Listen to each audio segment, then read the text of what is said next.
Hey guys, Jazz Samurai here. This week's Guitar of the Week,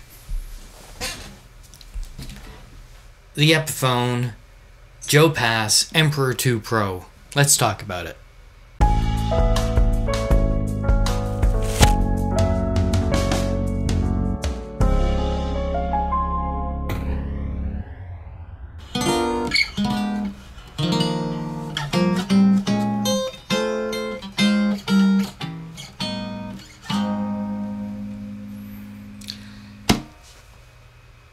You know, I really wanted this guitar.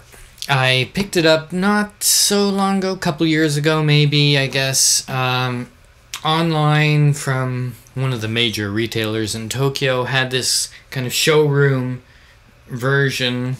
It's got some bleaching here, where I guess they had the little tags talking about the electronics. I'm going to come right out and say it. I'm not a big fan of this guitar. And, you know, I said the other week that as a songwriter, composer, primarily, for me, I want to pick up a guitar and feel inspired. And I don't know what it is about this guitar, but it just doesn't do it for me. It's the electronics, well, I don't know, it's the feel of it. I don't know, there's something weird about it. It's got the right scale for me. You know, I talked before about the scale that I like. This is a 24.75 scale. It's got, I believe, same 12-inch radius. It's not bad. It's just, it doesn't play right, sound right. The acoustic sound for me is quite boxy. The electric sound is not bad, though sometimes I get some kind of weird buzzing. I don't know, like not an electronic buzz, like a physical buzz or something vibrating on this guitar. The electronics are a bit weird in my opinion for a jazz guitar. I've never met a jazz guitar player that wanted to mess around with their electronics, but this does have coil tapping, so you know you can switch between humbucker and single coil on both pickups. I mean, I've never even used this. I don't use this pickup when I play. It's let me just go through. I'll give you the specs on it. You know, gold-plated hardware. It's the body is nicely bound. I mean, it's good-looking guitar. It's a little bit thin, but good-looking guitar. Spruce top, maple body. The pick guard here. Mine doesn't have the signature on it or the E on it, so it seems that there's different pick guards that are available, I guess.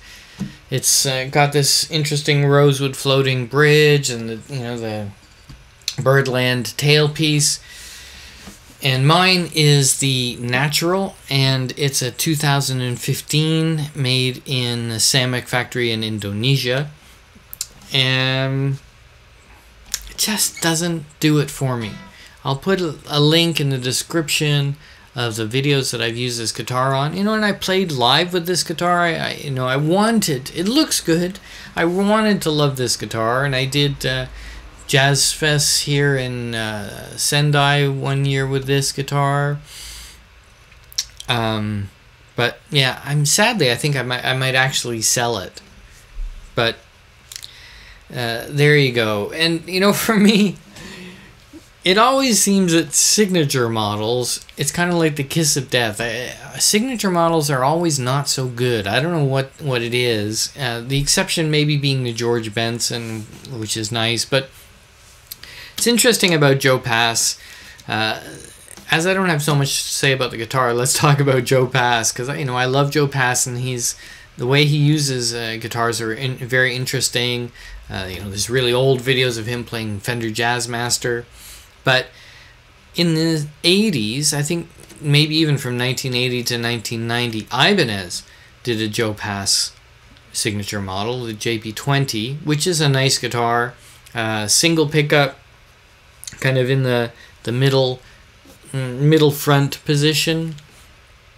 And Pass used that guitar quite a bit, and there's lots of pictures of him playing the Ibanez.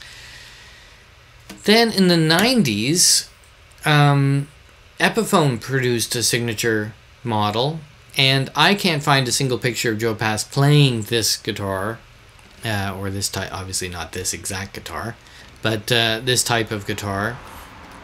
By the 90s, Joe Pass had reverted back to playing Gibsons, and he had a one-of-a-kind Gibson ES-175 with the neck kind of like this, the neck right up against, the pickup right up against the end of the neck, whereas in ES-175 normally there's a space there.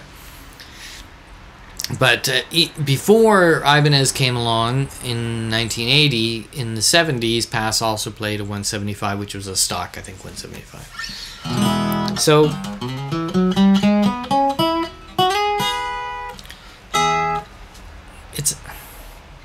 there's nothing wrong with it. It just, I don't know why, it doesn't do it for me.